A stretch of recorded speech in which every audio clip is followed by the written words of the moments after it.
받아가지고 돈이 실제로 들어가는 비용, 그게 명시적 기회비용이고, 암묵적 기회비용은 어떤 다른 선택을 포기하는 데 따른 가치, 다른 선택을 포기하는 데 따른 가치, 그게 암묵적 비용인데, 요건 돈으로 환산할 수는 없습니다. 돈으로 환산할 수는 없지만 그냥 얼마라고 한다면이라고 하는 개인적인 주관적인 가치가 저 암묵적 기회비용입니다.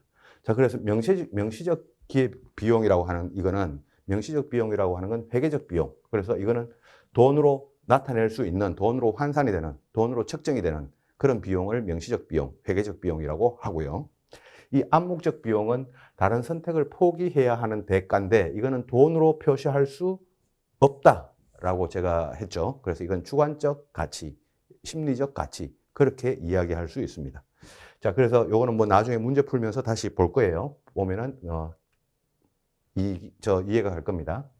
그 다음에 또 이제 또 자주 나오는 것 중에 하나가 편익이라고 하는 개념이 있고 순편익이라고 하는 개념이 있습니다. 자, 편익은 어떤 선택으로 인해 발생하는 총 플러스 되는 이익을 편익이라고 한다. 어떤 선택을 했을 때 발생하는 플러스 되는 그 이익의 크기를 편익이라고 한다.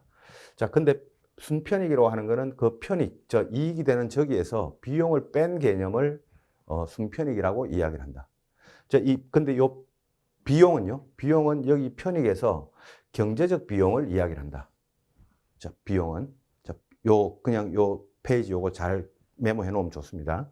자, 그럼 이 편익에서 다시 이 경제적 비용은 무슨 개념이에요? 경제적 비용이 바로 우리가 지금까지 했던 이 기회비용을 이야기를 한다. 경제적 비용 이퀄 기회비용.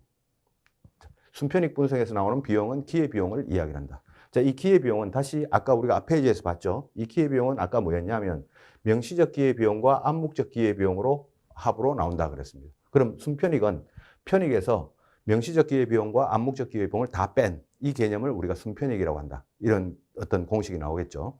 자, 순편익은 편익 빼기 비용인데 이 비용은 경제적 비용이기도 하고 기회비용이기도 하고 그런데 이 기회비용은 명시적 기회비용과 암묵적 기회비용의 합이라고 했으니 결국 이런 공식이 도출이 된다. 자, 이것도 이제 우리가 응용해서 뭐 좀 문제가 나오기도 할 겁니다. 그래서 이 부분도 요거 머릿속에 잘 넣어 놓으시면 좋을 것 같아요. 자, 다음 페이지.